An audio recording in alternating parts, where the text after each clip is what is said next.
We're trying to bring your attention back to what you said when you talked about fraudulently bringing in that incursion, if that's what you said. But actually, it's a constitutional function of the National Assembly.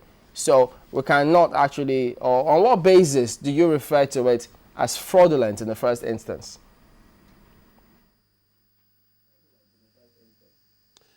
Well, we have seen from time, every time when there are insertions and the insertions do not go in line with the thoughts of the executive, it becomes very, very difficult to implement. We have seen this before, and I know there are a lot of pressures on the executive. And don't forget, the wranglings have always been about carrying out those parts of the budget that were not inserted there originally in the proposals of government, but the ones that were brought about after the thing has gone to the Federal House. And that's why I believe it does make sense that we find that rhythm. Before the budgets are normally arrived at, whatever there are intentions, will be the constitutionally mandated, the constitutional project, let them be properly harmonized with the departments of government responsible for this, so that the costings will be properly calibrated. And when the things are brought forward, it is done well. It is not very, very good that we sustain the same ritual of a two-sided budget. I think that brings problem. And like you've seen this year, it's been the main reason for all the bickerings. Saying the things were inserted, you didn't implement them, and the other people say the things were brought, you distorted them.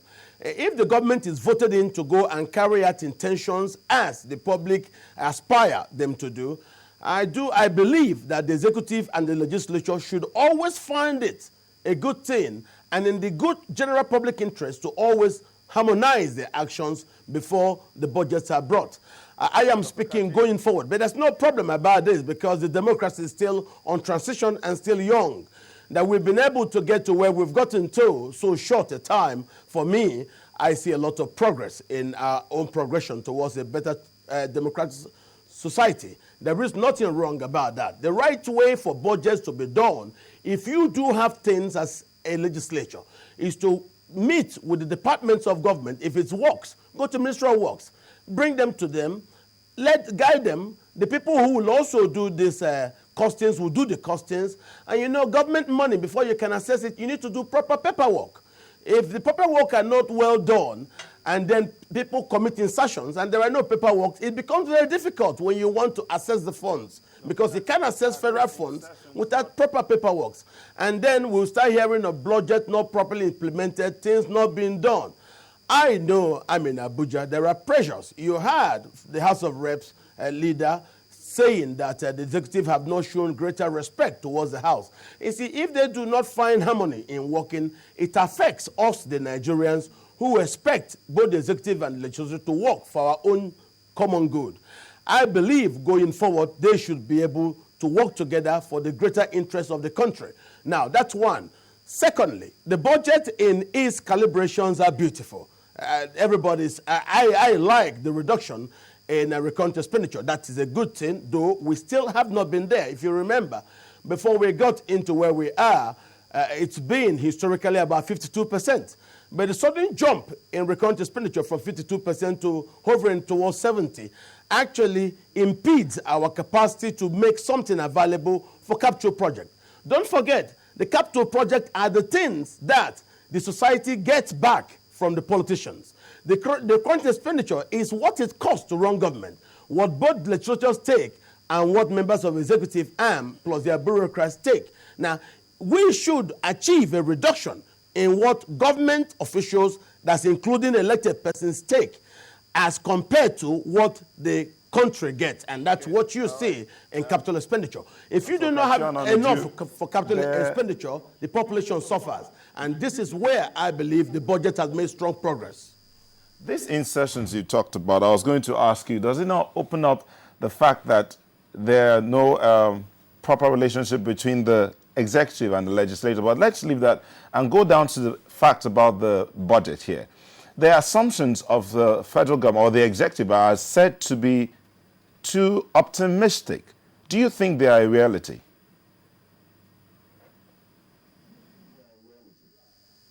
There is nothing optimistic about what we have seen. Let's take the one about the oil.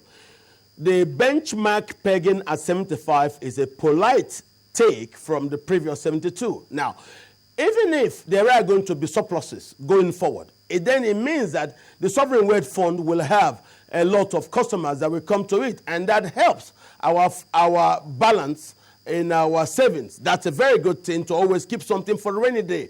Don't forget, our economy runs just on petrol. Should there be anything midway in the petroleum market, that sovereign wealth fund that we have, that thing that we put away, becomes something very good. The other way I could say is optimistic, which is good, it's in the issue about commitment to education. That is a beautiful thing. I like to be very optimistic going forward in education. Education has suffered since the days of dictatorship. It's not very good that students stay home much longer than they should be in school, because promises made to teachers are not kept. It is not good that we are not committing a lot of resources into graduate training, because for you to actually have an economy that has good personnel that people will say, look, let's go and invest. Labor is good, it's available. It's labor that is well trained. It's labor that has good engineers. It's labor that have good chemists. It's labor that have those who did chemistry that can actually be available to bring their expertise at a cost, minimally polite to the intentions of industry. Because at the end of the day, if you don't have your full cost of production in a way that is polite to businessmen, they may not come to the economy. Secondly, we are investing in energy. That is our biggest problem, is the biggest drawback in the non-availability of jobs. If you can improve electricity, people who go to sleep in their villages at 8 o'clock may have something to do till about 2 o'clock, till about 12 o'clock. In the cities, we'll have nightclubs, we'll have other businesses running open. Apart from that, if you have electricity, instead of taking raw goods that we bring from farms, that we harvest from different mechanisms and exporting them, we will then use the machinery from electricity's availability to now commit processing. When you start processing, you provide employment. When you start processing, you add more value to what, and that was part of the reason where some of us said that the issue about removing of subsidy was profound economics. Some of the wrong things I've seen inside there is a sustained expenditure on subsidy provisions. I do not think subsidy should still remain, but I think going forward, if the government shows sincerity in prosecuting those who actually commit fraud in the subsidy arrangement, we can then talk about removing subsidy and then allowing a free environment, and then government taxing activities that come from investments so done to actually bring back good to the public.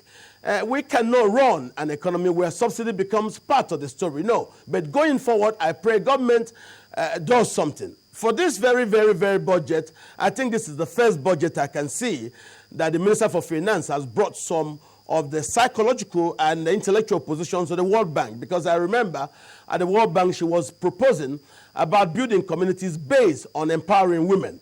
So we've tried our men, which I still think we should do more. We didn't do very well. Going now to our mothers, that actually excited me.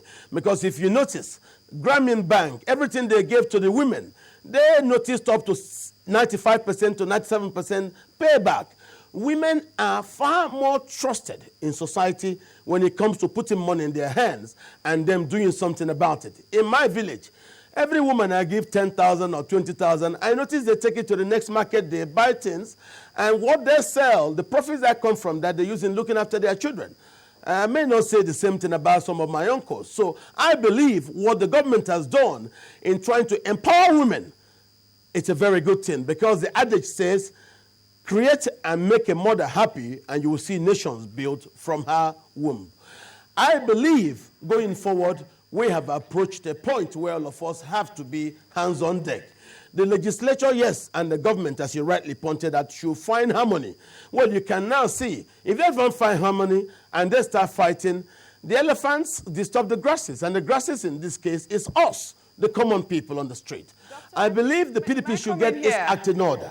I also believe the country should endeavor to build an alternative political platform, because if we have only PDP as the party, as it so occurs right now, we would not have that advantage of having an alternative political platform.